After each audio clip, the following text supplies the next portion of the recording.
चलिए शुरुआत करते हैं hello my shining love part 16 की। अगले दिन सिडा और क्वांशा दोनों बाहर होते हैं। फिर सिडा वहाँ से जा रहा होता है, तभी क्वांशा पूछ रही होती है कि तुम कहाँ पर जा रहे हो।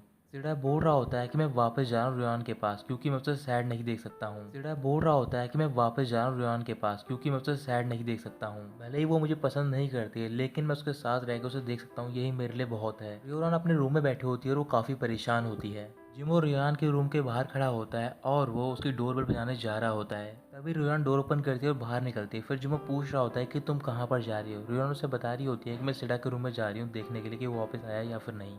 जिमो उसे जाने से मना करता है और बोल रहा होता है कि मैंने रिसेप्शन पे पूछ लिया है, अभी तक सिडा वापस नहीं आया है। रियान बोल रही होती है कि मैं उसका वेट नहीं कर सकती, मुझे उसे ढूंढना होगा। फिर इसके बाद वो बाहर चली जाती है और साथ में उसके साथ जिमो भी जाता है। बाहर पहुंचते ही वहां पर सिडा पहुंच जाता है। सिडा को देखते ही रियान उसे हक कर लेती है और पूछ रही होती है कल रात को तुम कहाँ गए थे। कौनशा भी वहीं पर खड़ी होती है और उन दोनों को दूर से देख रही होती है। इसके बाद रेहान जेडा को अपने रूम में लेकर जाते हैं और उससे पूछ रही होती है कि तुम कल रात को कहाँ पर गए थे। जेडा उसे बता रहा होता है कि मैं वॉक के लिए गया था, बट मुझे रास्ता नहीं पता था और तभी मैंने अपना फ़ोन भी खो दिया। रेहान बोल रही होती है कि मैं तुम्हें इस बार माफ़ कर रही हूँ पर अगली बार माफ़ नहीं करूँगी। जेडा कह रहा होता है कि बहुत सारी चीज़ें हो रही हैं, इस वजह से मुझे टाइम लगेगा एक्सेप्ट करने में, और मैंने जिमो को आपके साथ में देखा, क्या आप दोनों डेट कर रहे हो। रेहान मना करती है और बोल रही होती है कि तुम मिल नहीं रहे थे, इस वजह से वो मेरी हेल्प कर रहा था तुम्हें ढूंढने में। जिमो अपने रूम में होता है तो फिर उसके मैनेजर ने उसके लिए फ़्लाइट बुक कर दी होती है कल की। अगले दिन रियोना सिडा के साथ बाहर होती है एक लोकेशन पे और वहाँ पर वो म्यूजिक वीडियो शूट कर रहे होते हैं। वहाँ पर जिमो भी पहुँच जाता है और वो रियोना को दूर से देख रहा होता है। फिर वो देखता है कि वहाँ पर बहुत ज़्यादा तेज़ धूप होती है। इसके बाद जिमो एक अम्ब्रेला लेकर आता है और एक स्टाफ मेंबर को देता है ताकि वो अम्ब्रेला रियोना को दे दे। जैसे ही वो स्टाफ मेंबर रियोना को अम्ब्रेला देता है तो फिर रियोना पूछ रही होती है किसने दिया। फिर वो स्टाफ मेंबर बता रहा होता है कि उस पर्सन ने। रियोना उस पर्सन को देखने के लिए पीछे मुड़ती है बट वहाँ पर कोई भी नहीं होता है। कुछ देर बाद शूट में एक ब्रेक लिया जाता है, तभी वहाँ पर कौनशा पहुँच जाती है। उसका कुछ लोग पीछा कर रहे होते हैं। वो सिडा के पास जाते हैं और उससे बोल रही होती है कि कुछ लोग मेरा पीछा कर रहे हैं, उन्होंने तुम्हें भी देखा है, अगर उन्होंने तुम्हें पकड़ लिया तो फिर वो तुम्हें नहीं छोड़ेंगे। सिडा बोल रहा होता है कि मुझे म्यूजिक वीडियो शूट करना है, अभी मेरा काफ़ी शूट रह रहा है, बट कौनशा नहीं मानती और वो उसे अपने साथ लेकर भाग जाती है। कुछ देर दूर जाकर वो दोनों जिमो से टकरा जाते हैं। इसके बाद वहाँ पर रियान पहुँच जाती है और वो जिमो को अपने साथ लेकर भागने लग जाती है। वो दोनों मार्केट में पहुँच गए होते हैं तो फिर वहाँ पर क्वांशा एक फ्रूट सैलेड के सारे फ्रूट गिरा देती है। गिराने के बाद वो दोनों वहाँ से भाग जाते हैं। फिर इसके बाद वहाँ पर जिमो और रियान पहुँचते हैं तो फिर वो फ्रूट सैलेड उन दोनों को रोक लेता है क्योंकि उसे लग रहा होता है कि ये दोनों भी उसके साथ हैं। वो फ्रूट सैलेड रियान से लड़ने लग जाता है। इसके बाद वो फ्रूट सैलेड उन दोनों के खिलाफ कंप्लेंट कर देता है। क्वांशा और सिडा उन आदमियों से बचने के लिए एक जगह पर छुप जाते हैं और दोनों काफ़ी करीब होते हैं। जब वो सारे आदमी वहाँ से चले जाते हैं तो फिर वो बाहर निकलते हैं और सिडा काफ़ी नर्वस हो गया होता है। तो फिर क्वांशा उससे पूछ रही होती है कि तुम इतने नर्वस क्यों हो, क्या तुम मुझसे इतनी ज़्यादा नफरत करते हो कि तुम वॉमिटिंग करने वाले हो। सिडा उसे बता रहा होता है कि मुझे हेटेरोसेक्सुअल डिसऑर्डर है, अगर मैं किसी लड़की के ज़्यादा करीब आता हूँ तो फिर मुझे वॉमिटिंग हो जाती है। क्वांशा हंस रही होती है और बोल रही होती है कि तुम काफ़ी रेयर स्पीशीज़ हो, बट मुझे समझ नहीं आ रहा है कि तुम्हें वो लड़की पसंद क्यों नहीं करती जिसे कि तुम पसंद करते हो। सिडा बोल रहा होता है कि वो हमेशा मुझे छोटे भाई की तरह ट्रीट करती है, इस वजह से। क्वांशा बोल रही होती है कि वो काफ़ी वियर्ड लड़की है तो फिर इस बात पे सिडा गुस्सा होता है, बोल रहा होता है कि वो वियर्ड नहीं बल्कि यूनिक है मेरी नज़रों में। कहकर सिडा वहाँ से जा रहा होता है तो फिर क्वांशा उसकी ओर देखकर बोल रही होती है, लगता है कि मुझे अपना ड्रीम बॉय मिल गया है आज। रियान और जिमो पुलिस स्टेशन में होते हैं तो फिर रियान उससे माफ़ी मांग रही होती है और बोल रही होती है कि मेरी वजह से तुम भी इन्वॉल्व हो गए हो। जिमो उससे कह रहा होता है कि तुम्हें माफ़ी मांगने की कोई जरूरत नहीं क्योंकि मैं इस सिचुएशन का यूज टू हो गया हूँ। रियान जिमो से पूछ रही होती है कि तुम वहाँ पर क्या कर रहे थे। तो फिर जिमो बता रहा होता है कि मेरी आज की फ़्लाइट थी और मुझे एयरपोर्ट जाना था, बट मेरी फ़्लाइट मिस हो गई। रियान फिर सॉरी बोल रही होती है, पूछ रही होती है कि अब तुम क्या करोगे। तो फिर जिमो बोल रहा होता है कि मैं दोबारा फ़्लाइट बुक करूँगा अपनी। रियोरान मुस्कुराने लग जाती है और बोल रही होती है कि जब हम शंघाई में साथ में थे तो फिर हम दोनों साथ में ट्रबल में फंसते थे और यहाँ पर भी हमारी सेम ही सिचुएशन है, लेकिन ये अच्छी बात है क्योंकि कम से कम तुम मेरे साथ तो हो।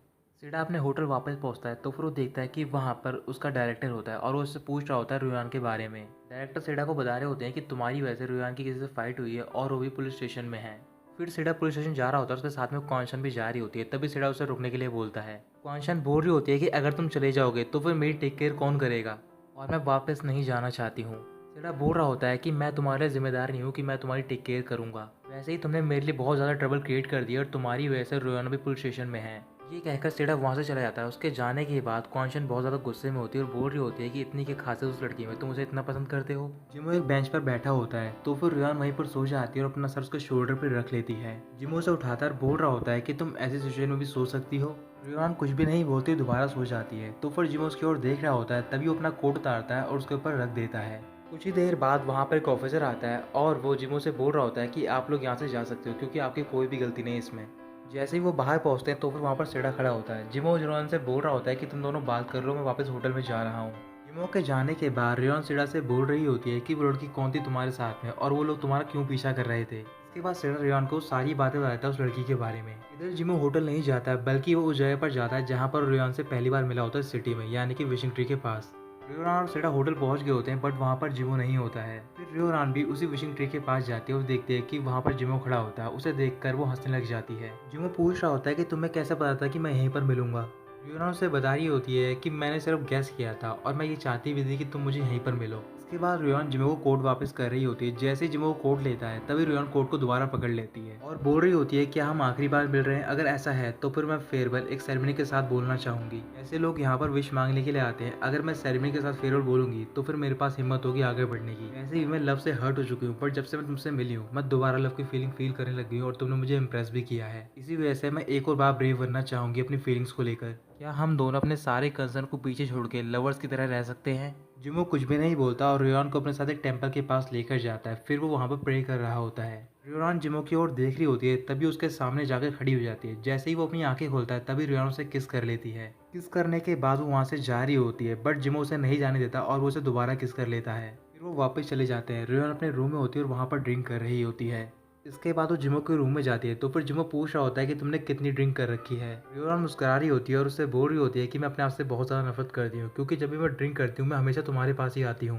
लेकिन मैं यहाँ पर सिर्फ एक ही बात पूछने के लिए आई हूँ, क्या तुम मुझे पसंद करते हो। जिमो इस बात का रिप्लाई नहीं करता है। इस वजह से रियोन काफ़ी सैड हो जाती है और वो बोल रही होती है क्या तुम पास्ट को नहीं भूल सकते हो। अचानक से जिमो गुस्से में रियोन से दूर जाता है और उससे बोल रहा होता है कि हाँ ये बात सच है, मैं तुम्हें पसंद करता हूँ लेकिन मैं पास्ट को नहीं भूल सकता हूँ। मैंने कई बार अपने आप को सुनाने की कोशिश की कि मुझे पास्ट को भूल जाना चाहिए बट मुझसे नहीं हो पा रहा है ये।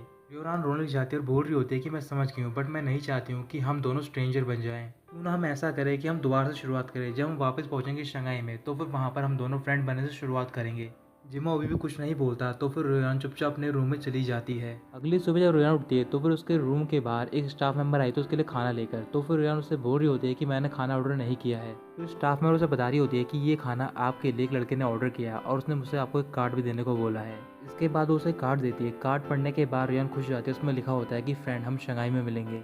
कुछ दिन बीतने के बाद रियोन शंघाई वापस जा रही होती है और वो फ्लाइट में होती है। रियोन की साइड वाली सीट में एक लड़का बैठा होता है और ये वही लड़का होता है जिसे कि शू शाओ ने अपना बॉयफ्रेंड बताया होता है जिमो को, जब उसने ब्रेकअप कर लिया होता है जिमो से। अगले दिन रियोन शंघाई पहुंच जाती है तो फिर उसकी बॉस उसे अपने ऑफिस में बुलाती है मिलने के लिए। वहाँ पर तोंग तोंग भी होती है तो फिर बॉस उन दोनों से बोल रही होती है कि हमारे साथ एक कंपनी कॉर्पोरेट करना चाहती है और उनके सीईओ यहाँ पर तुमसे मिलने के लिए आए हैं। उनका नाम है जाओ यूशेंग। जाओ यूशेंग वही लड़का होता है जिसे कि रियोन ने फ्लाइट में देखा होता है। जो कंपनी की बॉस होती है वो यूशंग को सांग जियो के बारे में बता रही होती है। यूशंग बोल रहा होता है कि आपकी कंपनी में कई और भी आर्टिस्ट जिसमें मैं इंटरेस्टेड हूँ जैसे कि सेडा, और मैं उसी के साथ कॉर्पोरेट करना चाहता हूँ। फिर इसके बाद रियान यूशंग को अपने साथ नीचे लेकर जाती है। रियान उसे थैंक यू बोल रही होती है तो फिर यूशंग बोल रहा होता है तुम्हें थैंक यू बोलने की कोई जरूरत नहीं है और मुझे लगता है कि हम दोनों फेटेड हैं। इसके बाद रियान वहाँ से चली जाती है अपनी बॉस से मिलने के लिए। जैसे ही वो ऑफिस जा रही होती है तभी वहाँ पर तोंग तोंग उसे रोक लेती है। तोंग तोंग बोल रही होती है कि तुम काफ़ी चालाक हो, पहले सेडा को सबने रिजेक्ट कर दिया था, फिर तुमने जिमो की हेल्प ली और उसे किसी तरीके से मॉडल बनाया। अब एक और नया लड़का आ गया जिसकी हेल्प की वजह से तुम सेडा को स्टार बनाना चाहती हो। तभी रियान गुस्से से तोंग तोंग की ओर जा रही होती है बट तोंग तोंग का पैर मुड़ जाता है और वो ज़मीन पर गिर जाती है।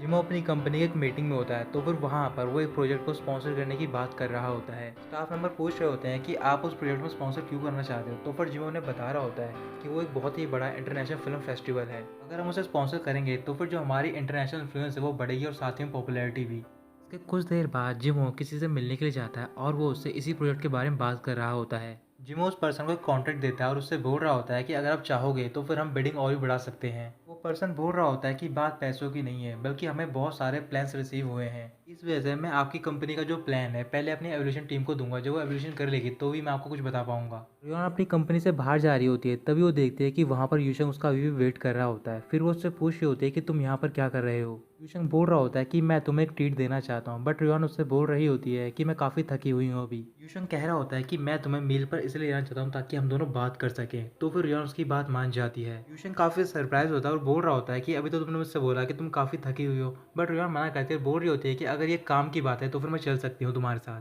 फिर इसके बाद वो उसे अपने साथ लेकर जा रहा होता है। तो दोस्तों यहीं ख़त्म होता है पार्ट 16।